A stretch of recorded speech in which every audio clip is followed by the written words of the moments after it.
નમસ્કાર દર્શક મિત્રો, આપ જોઈ રહ્યા છો NN ન્યૂઝ. હું છું એન્કર અર્પિતા પટેલ. હવે જોઈએ અગત્યના સમાચાર.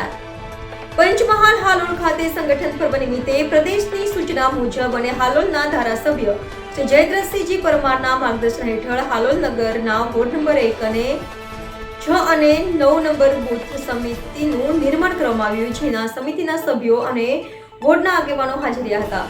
રિપોર્ટર હાલોલથી સોહેલભાઈ ઘાચી, NN ન્યૂઝ. દર્શક મિત્રો, NN ન્યૂઝને લાઈક, શેર, સબસ્ક્રાઇબ કરો, બેલ આઇકન પ્રેસ કરો જેથી આપને નોટિફિકેશન્સ મળતી રહે.